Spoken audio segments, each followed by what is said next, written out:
Hola a todos, bienvenidos a Paredro, el podcast de libros, autores y demás actores del mundo literario. Mi nombre es Camilo Hoyos y hoy les doy la bienvenida a un capítulo en el cual estaremos hablando sobre una primera novela de un cronista a quien hemos seguido mucho desde esta casa y quien sin lugar a dudas tiene una de las mejores plumas que podemos encontrar. Y además es una primera novela que decidió meterse con esos temas, tanto simbólicos como históricos, que tanto hablan sobre la realidad de nuestro país, tanto hablan sobre su pasado y por supuesto hablan sobre su presente. Me refiero a una novela publicada por Literatura Random House que se llama Jaguar y por el autor Santiago Wills, quien nació en Bogotá en 1988.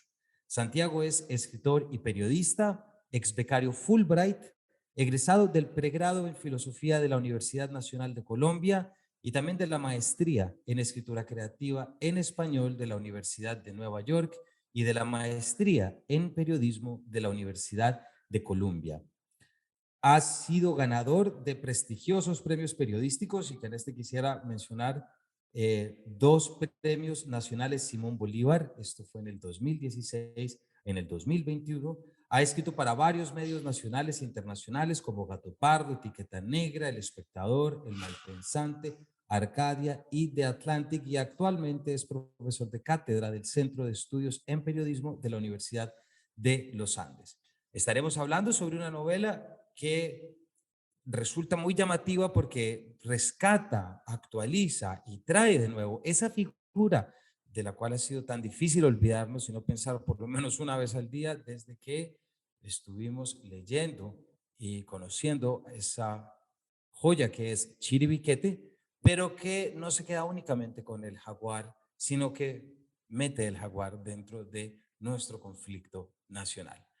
Así que sin mayores preámbulos, los dejo para esta conversación, esperando que disfruten este paredro. Bienvenidos.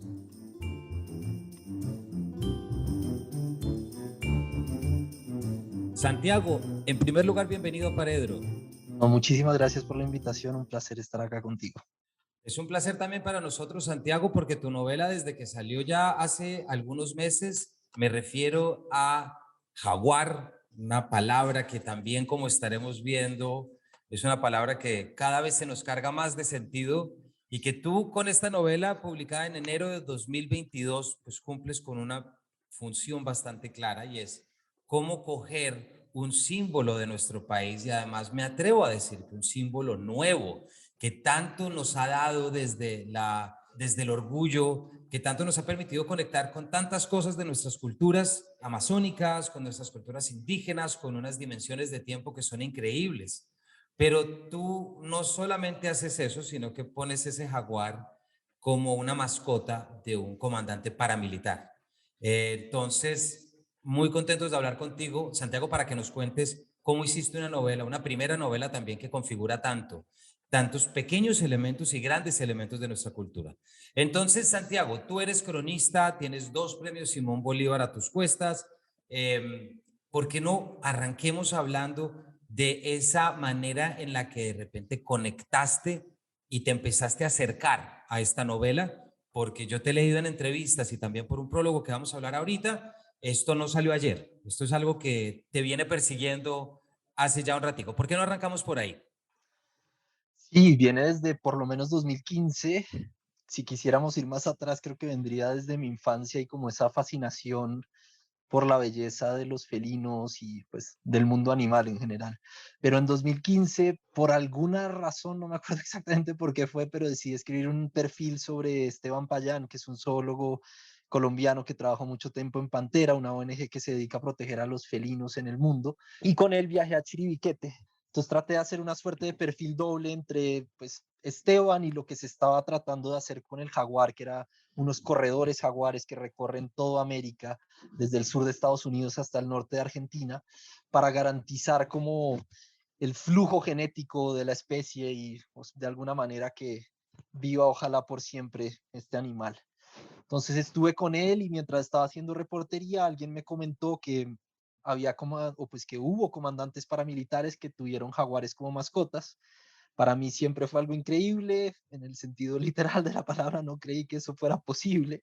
Y bueno, pero se me quedó la imagen que se conjugó con otra de mi padre. Antes de que yo naciera había rescatado pues una tigrilla, un ocelote que habían llevado a la clínica de animales pequeños en la Nacional y la había adoptado como mascota. Entonces se me juntó un poquito esto y decidí en algún momento que quería hacer una novela, o esa fue la imagen, digamos, de donde surgió todo, de un comandante paramilitar que tenía inicialmente un ocelote como mascota.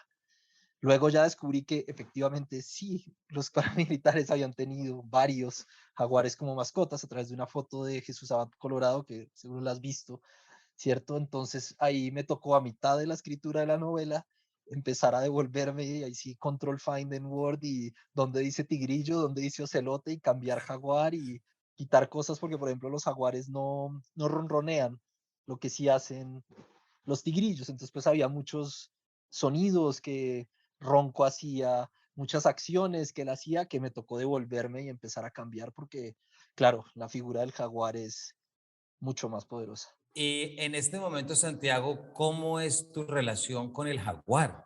Uf, se volvió una suerte de obsesión, extrañamente, porque, o sea, la gente o sea, estoy escribiendo un libro de no ficción sobre el jaguar y su relación con América. Entonces he estado viajando durante año y medio buscando jaguares. He estado en el sur de Estados Unidos, estuve en Surinam, acabo de regresar el domingo de Brasil, del Amazonas, Vi donde tus pude ver un, fotos. sí, un jaguar negro, que es una cosa Sí. absolutamente increíble. Para que Pero sigan a Santiago, también para que sigan a Santiago por redes y sobre todo por Instagram para que puedan ver estas fotografías, porque efectivamente pusiste una foto de un jaguar negro hace 4 días en relación a hoy que estamos grabando el capítulo. se volvió, sí, una suerte de obsesión de la que ya me tengo que, un poco como sucedió con la novela, que uno ya tiene que deshacerse de ella. Porque además el jaguar nunca fue mi animal favorito, ni nada por el estilo, que es extraño, uno esperaría como, no, desde niño solo quería ver jaguares y no, me gustaban los lobos, era mucho más afín, digamos, a los caninos. Pero algo, si algo surge del animal, ¿no?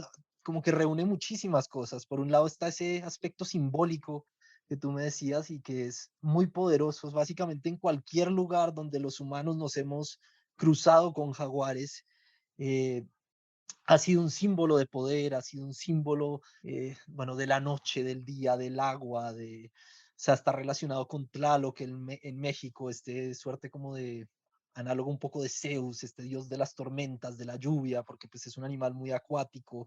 Luego para los mayas también era Balam, el sol nocturno, el que ayudaba pues a iluminar ese camino en el inframundo.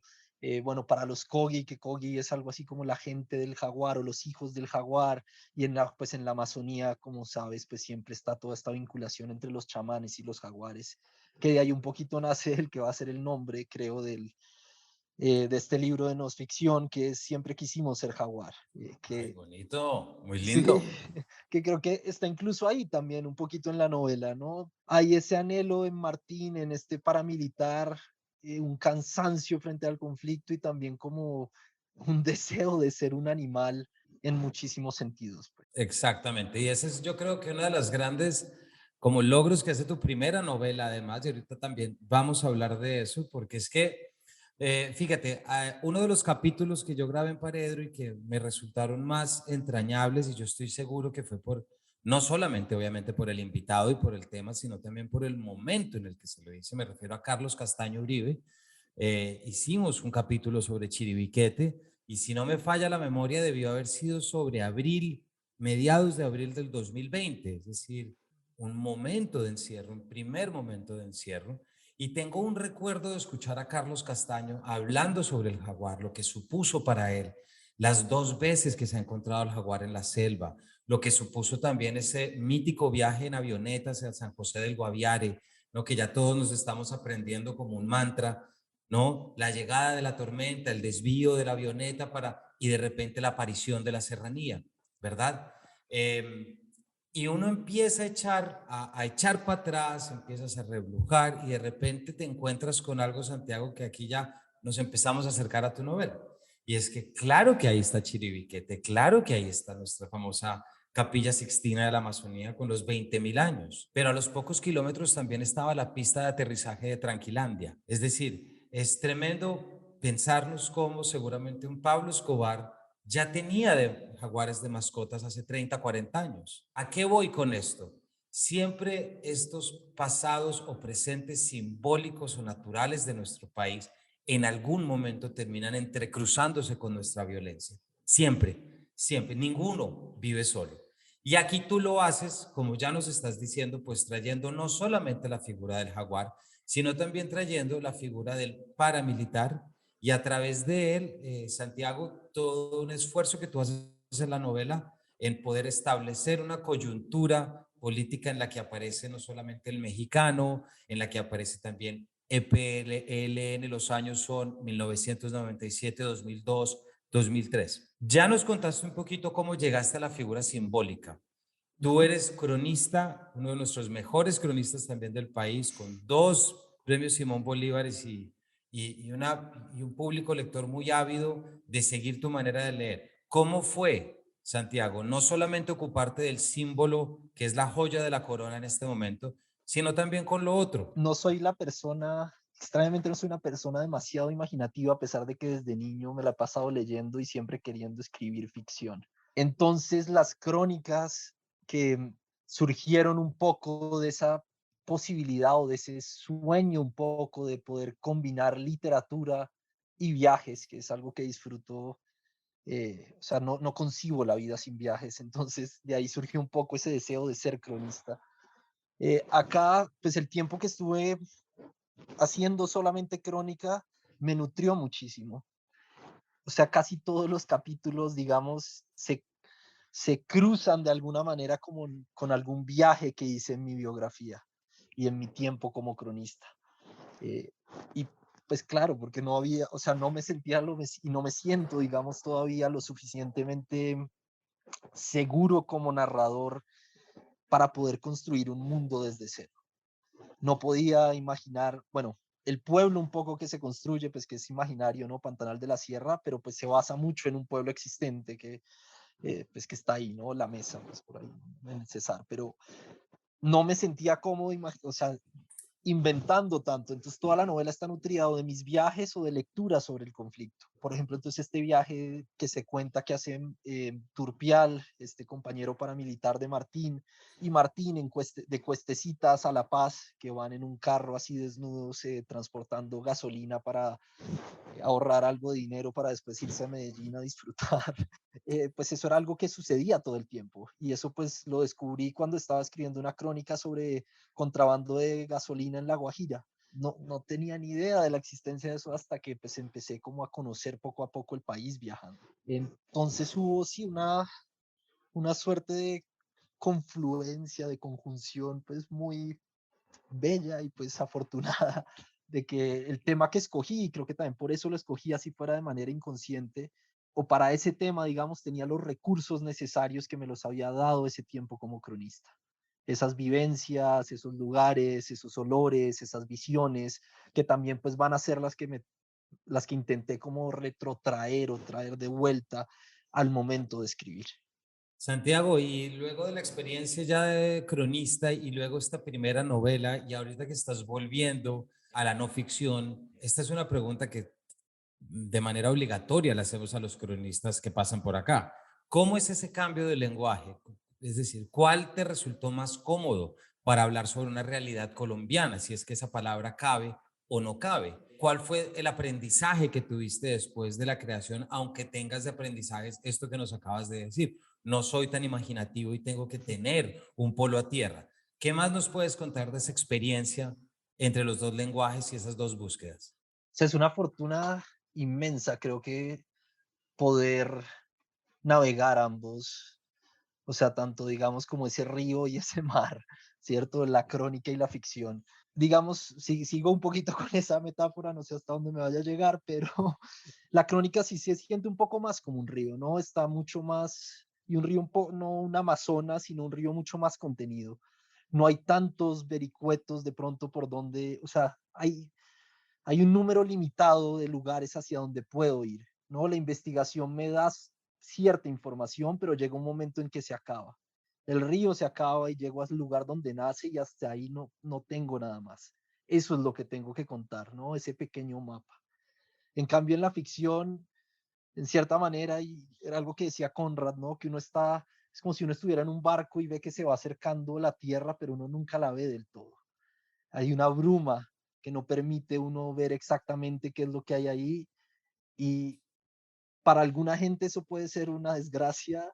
Para mí fue, pues después de tanto tiempo en esos ríos y de disfrutar ya navegar, fue una liberación tremenda, ¿no? Y un goce que quizás, sí, en el que quizás a veces me pasé en la novela, porque claro, hay muchas voces, hay muchos registros, hay muchísimas, pues como conexiones intertextuales, alusiones a otros textos, porque además era pues, es mi primera novela, entonces quería de alguna manera hacer un homenaje también a la literatura, que siento que de alguna manera como a muchísimos de nosotros que nos gusta leer, pues nos Así salvó, es. ¿no?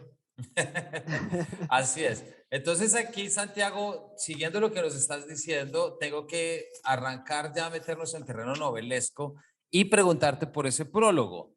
Porque como te decía ahorita, si esto fuera un libro de crónicas, te creeríamos de inmediato, pero ya entraste en el territorio de la ficción, entonces ahí ya nos das permiso de desconfiar y de empezar a atar cabos. Allí nos hablas de Horacio Quevedo y la última vez que visitó tu casa, un periodista que tiene algo que contar y que al final tú terminas diciendo todo aquello de lo que yo voy a hablar, todo se lo debo a él y a eso. Es decir, arrancas con el clásico inicio del manuscrito, Ujú. ¿no? ¿Por qué no nos empiezas a contar desde ahí como ese tipo de decisiones que tomas para empezar a armar la novela, que ya creo que los oyentes nos entendieron en esas múltiples complejidades en las que se mete?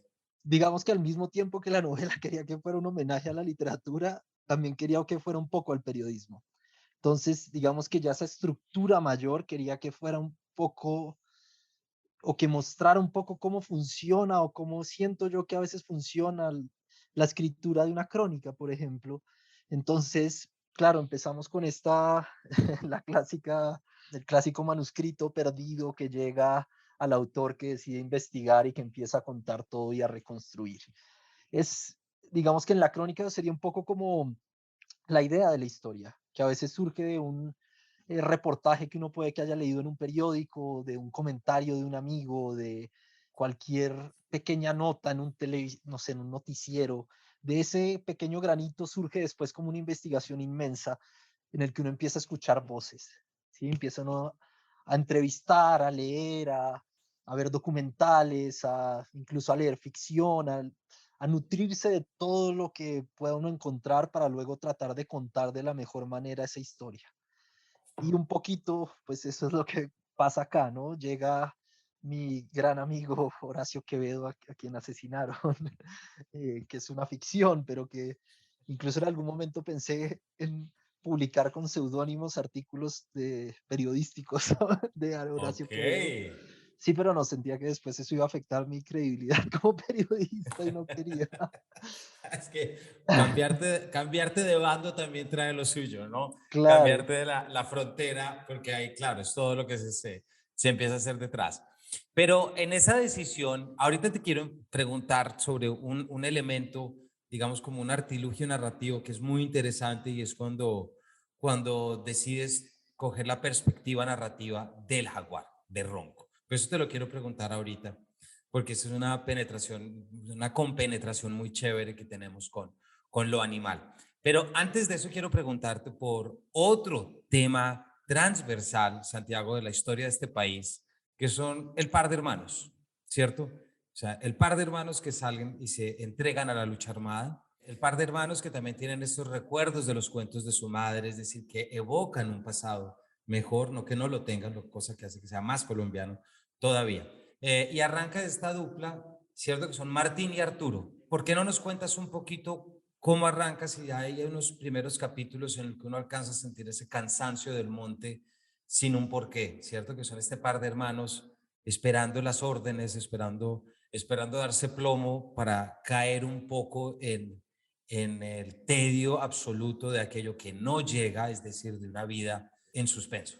Casi siempre en las novelas, en las películas, en los cuentos, cualquier alusión que se haga a la guerra incluye sobre todo es ese momento de adrenalina, ¿no? El combate, el momento pues álgido, el momento más, pues el más atractivo, digamos, desde los ojos de la audiencia, que es cuando suceden las cosas, ¿no? Cuando muere gente, cuando se mueven como tejemanejes detrás para lograr ganar batallas, estrategias, etcétera.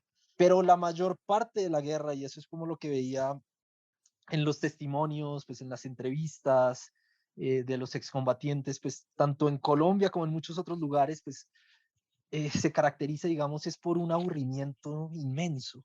Y sobre todo acá, porque Colombia no ha sido una guerra de combates ni epopeyas, no ha habido, o sea, es raro como el caso de los muertos en combate. O sea, si uno compara las cifras, es mínimo. La mayoría de los muertos en el país han sido por masacres, por asesinatos selectivos. Eso creo que ocupa algo así como el 80% pues, de las víctimas de homicidios. Y en ese sentido, pues ha sido una guerra muy cobarde, ¿no? La persona armada contra la población civil. Rara vez se ha dado ese momento de ejército versus guerrilla, paramilitares versus guerrilla, que claro, ha sucedido, pero de nuevo ha sido lo mínimo.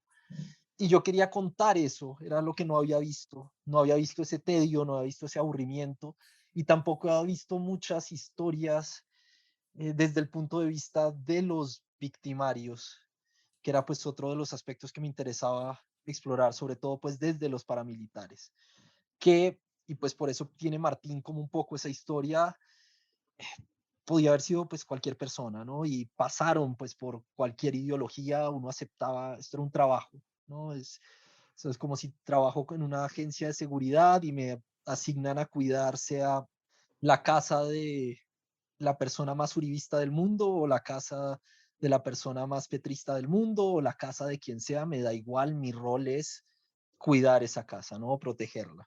Lo mismo era acá, el rol era cumpla las órdenes que le den, asesine a las personas que le digan porque supuestamente están en contra de esa ideología que usted defiende, así no sea realmente cierto.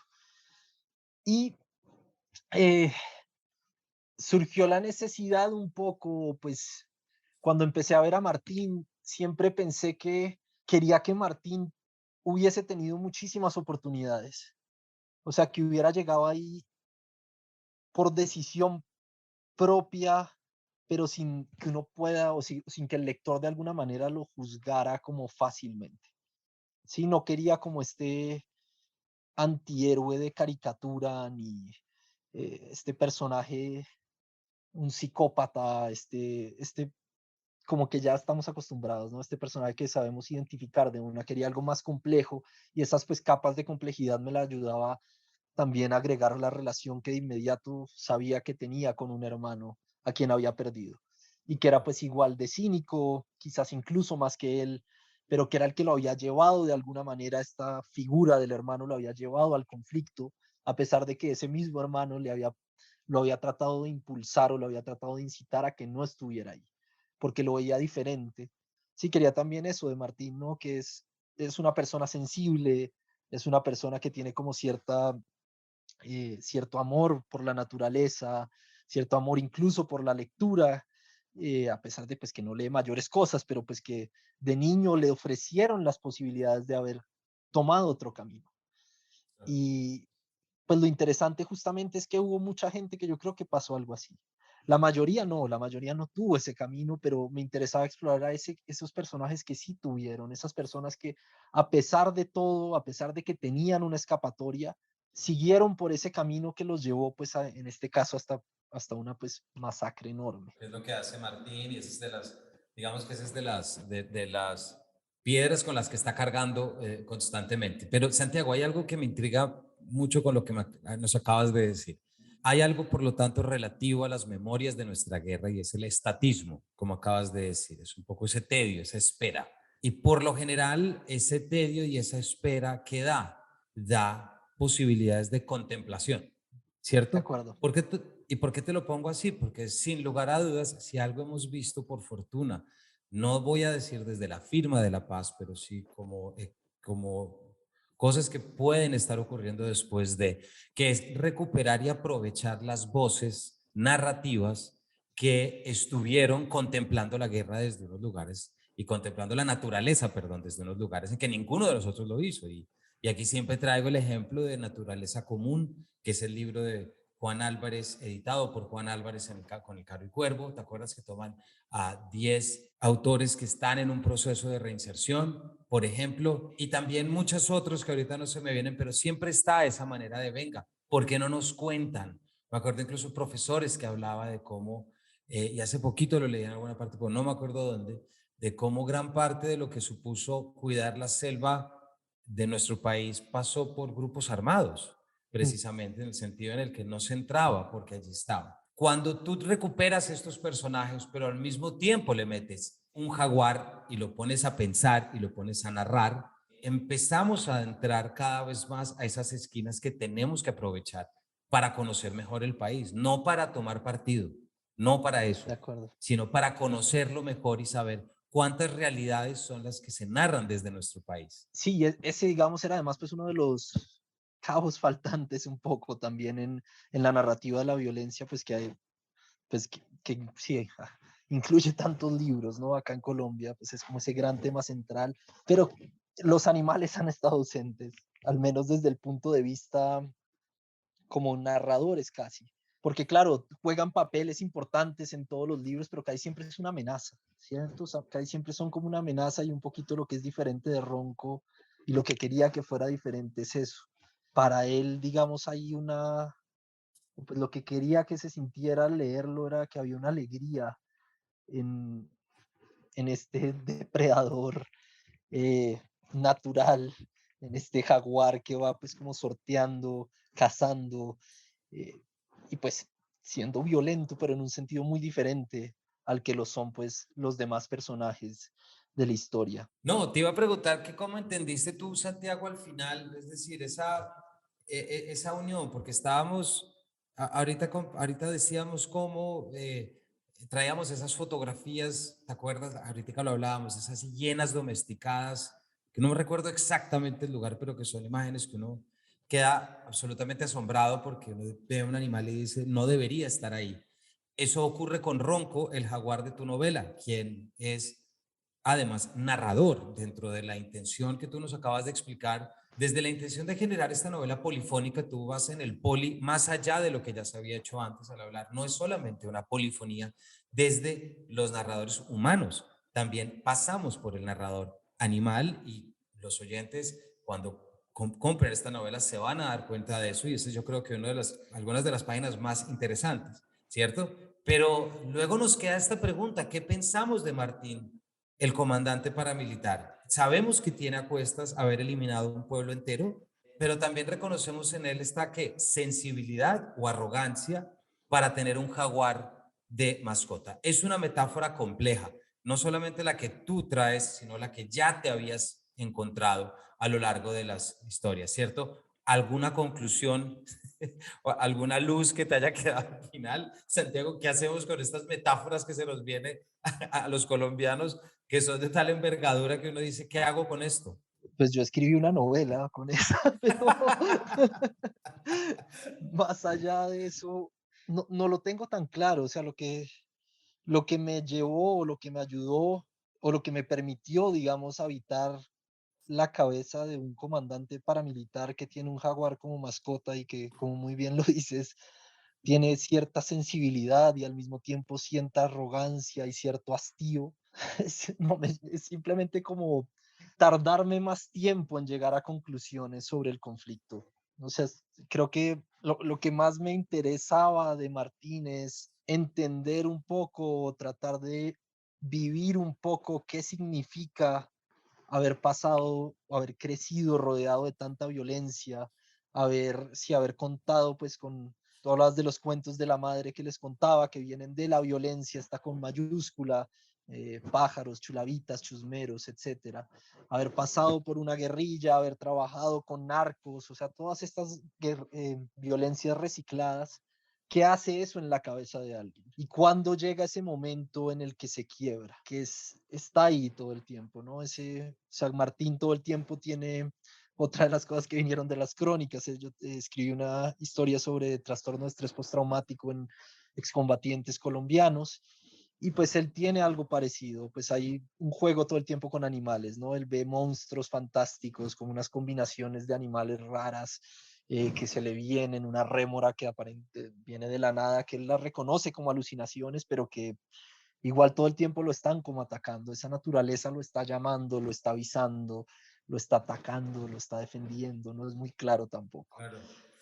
Pero es muy chévere también pensar, mejor dicho, hacer estos cruces, Santiago, como que tú haces un estudio sobre síndrome de estrés postraumático y de alguna manera la literatura tiene que ser ese campo que tiene que recibir eso, es decir, qué mejor campo que el literario para poder entrar a tratar, ¿cierto? Y un poquito como que a llevarnos esto. Yo recuerdo mucho, y seguramente tú puedes tener algo que contarnos, las primeras veces que yo empecé a leer en el periódico, y esto fue hace muchos años, en que las noticias decían como muchos de los actores dados en baja en el conflicto, si eran de la guerrilla o paramilitares, se los encontraban con las uñas de los dedos pintadas, ¿cierto? Y no sabían muy bien a qué correspondía y cuando supieron, esto te estoy hablando hace por ahí 15, 20 años, o sea, esto no es, pero Reciente. cayeron en cuenta que eran prácticas que hacían para poder espantar los malos muertos. O sea, hay un componente sobrenatural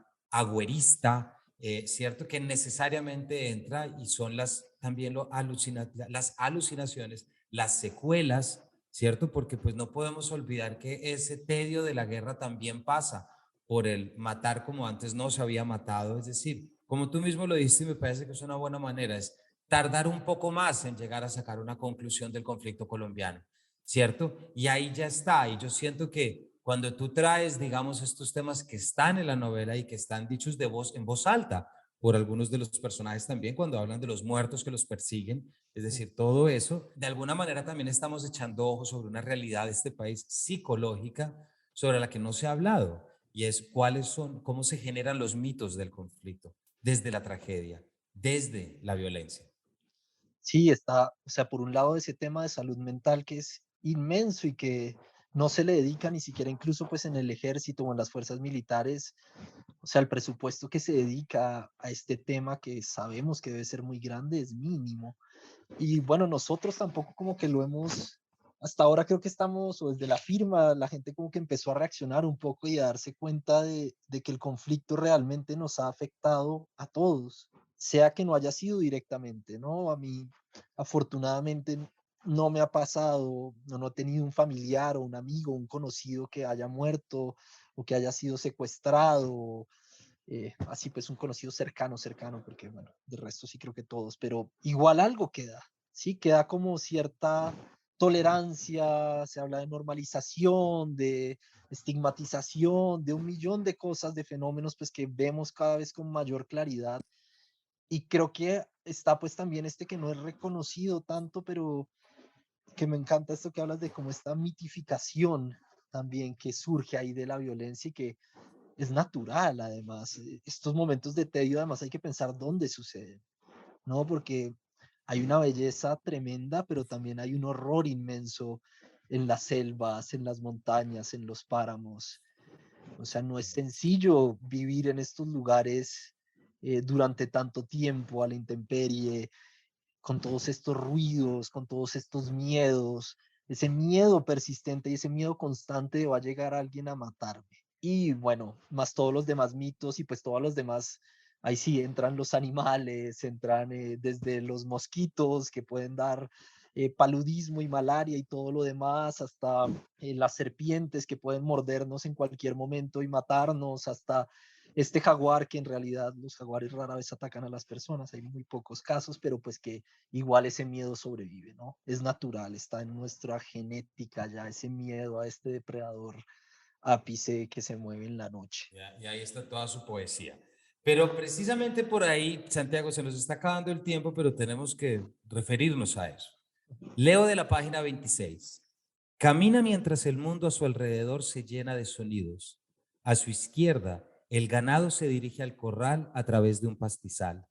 Garrapateros y mariamulatas los retan desde las cercas de madera que rodean el potrero. A su derecha, arriba, un caracara sobrevuela unas matas de coca, las alas castañas y avellana infladas por el viento. Más adelante, tras las paredes naranjas del restaurante, percibe el aceite hirviendo que copa el ambiente de por sí espeso. Agita su cabeza y corre, concentrándose en la espalda del hombre y su compañero. Se dirige hacia ellos rezongando. Presta poca atención a las edificaciones que se alzan al lado y lado del camino. La vivienda de la anciana, el lugar de los entierros, la construcción donde cada semana se reúnen casi todos a escuchar a otro hablar, la tienda, el campo de juegos, la casa de 2 pisos, los hogares y hogares de los humanos. Escucha en el trasfondo los ronquidos de un anciano y el andar apresurado de una joven que se dirige hacia un bebé.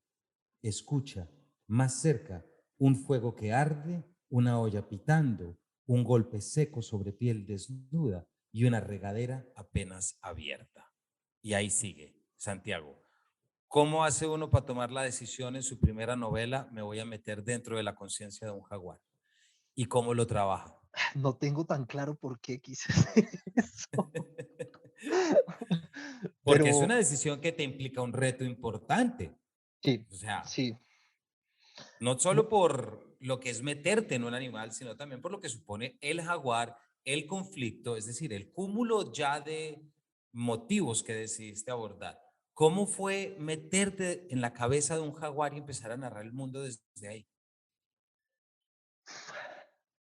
Fue, fue un momento de dicha, creo. Supongo que como el título del próximo libro, también siempre quise ser jaguar. Eh, y bueno, jaguar y tantos otros animales. O sea, y de hecho, creo que desde ese momento ahí como que surgió una semilla que me llevó y que me está llevando cada vez a interesarme más por ese mundo animal, ese mundo vegetal y a contemplar como otras maneras de narrar, ¿no? Porque creo que es un universo que tiene una riqueza inmensa, porque rara vez pensamos o pues hacemos el esfuerzo de imaginar cómo los animales o cómo los otros seres ven el mundo, perciben el mundo, sienten el mundo. Entonces, para el caso del jaguar, pues lo que hice fue investigar mucho, leer mucho sobre cómo perciben los felinos el mundo, cómo se orientan, tratar de a partir de eso empezar a crear y a pensar, bueno, entonces, ¿cuáles serían mis deseos? ¿Cuáles son mis motivaciones? ¿Hasta dónde llego, no? ¿Hasta dónde llega el lenguaje o qué protolenguaje quizás tengo como jaguar? ¿Qué alcanzo a percibir? Y bueno, pues es literatura, entonces digamos que se va un poco más allá de lo meramente científico, pero eso fue, ¿no? Y es algo que quiero y que pues estoy también pues por otro proyecto de novela que estoy pensando y es animales, quiero un mundo de animales contando historias y pues que todo eso reúna algo más y quiero no solo animales, quiero árboles, quiero otros seres y tratar de entender cómo eso sucede. Y creo que o sea, eso se está empezando a ver en la ficción, en las noticias incluso, ayer o anteayer, creo que fue, el New York Times publicó un artículo sobre 3 perros salvajes hembras en África que hicieron un recorrido inmenso. Y está contado un poquito a la manera de cómo yo narro a Ronco.